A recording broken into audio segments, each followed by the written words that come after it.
Bapak atau Ibu, teman-teman, dan seluruh hadirin yang peduli terhadap masa depan bangsa. Saya Salma Donazifa. Hari ini, bulan Oktober 2025, mari kita lihat lingkungan kita. Kita jujur pada diri sendiri.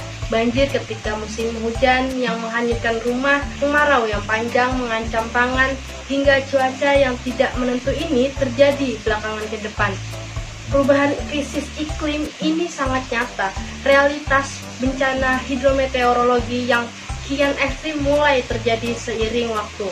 Seperti yang ditegaskan oleh Wakil Ketua MPR RI, Edi Supatno, isu perubahan iklim ini bukan lagi soal lingkungan, melainkan telah berhubungan erat dengan pembangunan nasional dan menjadi fondasi bagi ketahanan energi, air, pangan, dan wilayah kita. Kita tidak hanya berbicara terkait emisi, kita akan bicara tentang keadilan.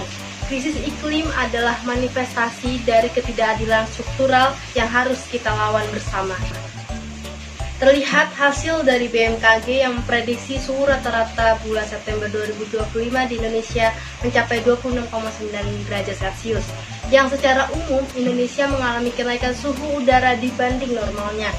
Nilai anomali tertinggi ke-7 untuk bulan yang sama sejak tahun 1981 dan mencapai lebih dari 0,4 derajat Celcius.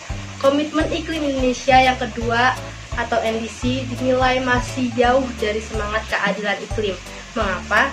Karena Aliansi Rakyat untuk Keadilan Iklim dan WALHI mengkritik bahwa pendekatan pemerintah masih terlalu teknokratis yang mengabaikan akar persoalan, seolah-olah hanya perlu mengelola angka dan target tanpa menyentuh akar masalah. Akar masalahnya adalah sistem ekonomi eksploitatif yang terus memperdalam ketimpangan. Sistem ini yang membuka lahan pertambangan nikel, yang memperluas perkebunan sawit, yang pada akhirnya menghancurkan ekosistem dan ruang hidup masyarakat lokal. Bahkan kita mendengar refleksi dari musisi kita sendiri, Usman Hamid, yang bingung melihat seringnya hujan di musim kemarau dan menyadari itu adalah dampak nyata dari kerusakan alam. Fokus keadilan masyarakat adat, petani, dan nelayan adalah garda terdepan yang selama ini menjaga ekosistem. Namun, mereka justru menjadi korban dan peran mereka terpinggirkan dalam perumusan kebijakan. Inilah keadilan yang harus kita perbaiki.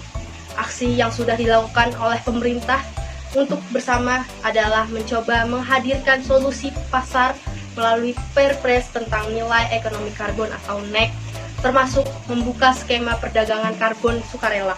Ini adalah langkah maju, tapi kita harus memastikan jangan biarkan pasar karbon menjadi lisensi bagi perusahaan untuk terus berpolusi. Mekanisme ini harus berjalan beriringan dengan komitmen pengurangan emisi yang nyata dan adil. Perubahan juga datang dari kita, para musisi, melalui album kompilasi Sonic atau Panic Factory, menunjukkan bahwa seni adalah senjata ampuh. Lagu-lagu seperti yang dibawakan Kunto Aji dan Reality Club berfungsi sebagai cermin untuk menyentil kesadaran kita, membuat kita merefleksikan peran masing-masing dalam menghadapi krisis ini. Jadi krisis iklim adalah ujian terbesar bagi solidaritas dan kedaulatan kita. Ini bukan tentang siapa yang salah, tetapi tentang bagaimana kita bertanggung jawab bersama-sama. Tugas kita sekarang adalah menuntut perlindungan substantif atas hak-hak masyarakat adat, memonitor implementasi NEK agar benar-benar melayani keadilan ekologis, bukan hanya kepentingan ekonomi, berpartisipasi aktif sekecil apapun dalam setiap medium yang kita miliki. Mari kita pastikan bahwa semua kebijakan yang kita buat, semua gerakan yang kita lakukan berorientasi pada transformasi sistemik menuju model pembangunan yang berkeadilan sosial dan ekologis. Mari kita bersama beradaptasi, berinovasi, dan bergerak agar anak cucu kita dapat hidup di Indonesia yang lestari, berdaulat, dan tidak kehilangan masa depannya. Terima kasih. Wassalamualaikum warahmatullahi wabarakatuh.